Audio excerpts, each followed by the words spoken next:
Bodoland Tiger YouTube channelaव आं नोंथांमोननि सेराव फिन मोनसे गोदान भिडिअ लानानै फैफिनबाय। दिनैनिफ्राय भिडिअ होनाया स्टार्ट जासिगोन। गोबाव सम आं भिडिअ होआखैमोन खायसे उसुबिदानि थाखाय। गसाइनि आशीर्बाद, रायजो राजानि आशीर्बाद आङो मोजाङैनो दङ आरो आसा खालामो आं अरायसम मोजाङै थागोन। रायजोफोर, आं दिनै स्पष्टीकरण होनो फैदों।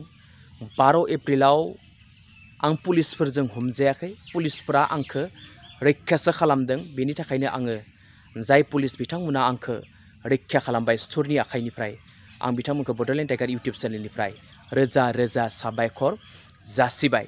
रायजोनि अननाय, ओरैबायदि अननाय मोन्दों रायजोनि, वाह मा होननानै आं बिथांमोनखौ साबायखर जासिबावनो। ओरैबायदि फन खालामनानै आंखौ खबर लादों।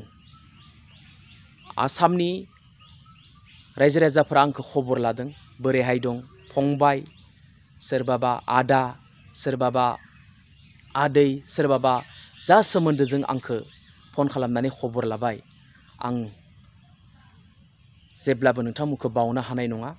अकल आसामाव थानाय बर' सुबुंफोराल'सो जि फन खालामनानै आंखौ खबर लादों बेल' नङा। गुबुन रायजोआव थानाय जेरै दिल्ली, केरेला, गवा, इथिं कर्नाटक, तेलेंगाना, गोबां रायजोआव थानाय बर' फिसाफ्रा आंखौ फन लानानै खबर लादों, आंखौ सापर्ट खालामदों, आंनो अननाय होदों। आं बे अननायखौ जेब्लाबो बावनो हानाय नङा। जायफोर बिथांमोना सारमोनखौबो आं रोजा रोजा साबायखर जासिबाय। जाहाथे आं बेफोरबायदि अननाय मोनबाय थागोन होननानै आसा खालामो।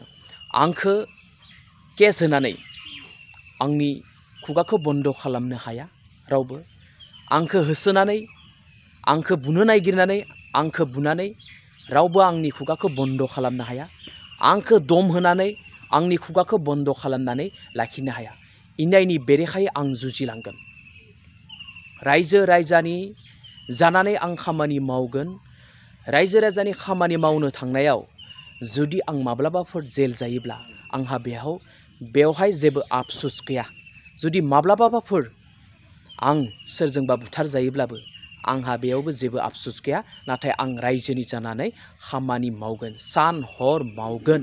आंनो नांगौ खालि रायजो राजानि अननाय। सुथुरफोरा सानदों खोमा आंखौ आरो फैलायबाय बियो होननानै।